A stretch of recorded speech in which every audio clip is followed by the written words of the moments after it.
مرحبا فيكم، معكم أمين التاجر، وأهلا وسهلا فيكم في حلقة جديدة من عرفت وشلون. اليوم بنتكلم عن موضوع وايد العوالم اللي يشتغلون في البرمجة يقولون اسمه.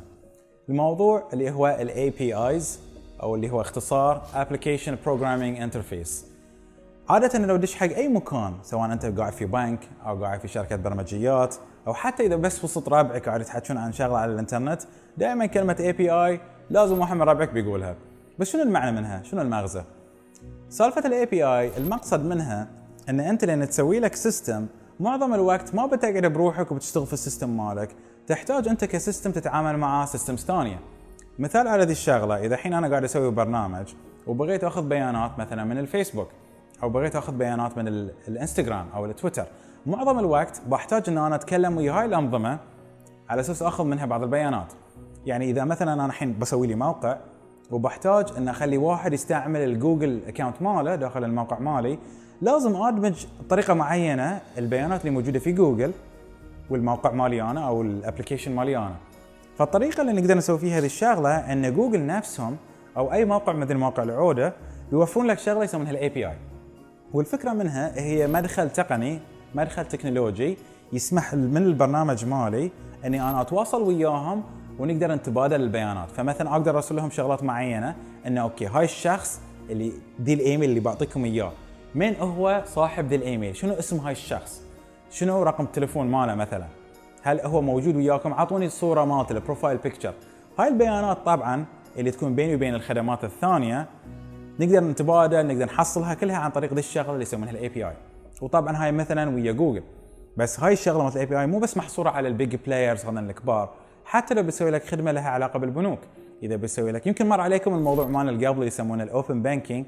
الاوبن بانكينج اكبر مثال احنا شلون نقدر نستعمل الاي بي ايز حتى في اغراض لها علاقه بالامور الماديه، بالامور الفاينانشال. فهذه الفكره من موضوع الاي بي ايز، شلون اخلي السيستمز يتكلمون ويتبادلون البيانات مع بعض. طبعا لما نتكلم عن موضوع الاي بي ايز ما نقدر ننسى موضوع جدا جدا مهم اللي هو شنو؟ السكيورتي. وموضوع السكيورتي داخل الاي بي ايز من اهم الامور. يعني انت مثلا اذا بتدش الحين على موقع، معظم الوقت تكتب اليوزر نيم مالك ويا الباسورد، واذا انت وايد شاطر بتدخل ال 2FA مالك، اذا تتذكرون ال 2 فاكتور اوثنتيكيشن، الرقم اللي عن طريق الاس ام اس مثلا او عن طريق البروجرام اللي مركب في تليفونك، على اساس ان انت تثبت حق الموقع او حق التطبيق ان انا صج امين وحاب اني انا ادش على هذه الابلكيشن. فمثل ما قلنا موضوع السكيورتي مهم. وغير ذي بعد نبي نعرف ان في الاي بي ايز طبعا في شغله وايد مهمه، ان اذا انا الحين كسيستم بغيت ان اعرض بعض الفانكشناليتيز او بعض الوظائف حق السيستم الثاني اللي يقدر يستفيد منها، لازم نتفق على شغله يسمونها الكونتراكت او الاتفاقيه بين السيستمز.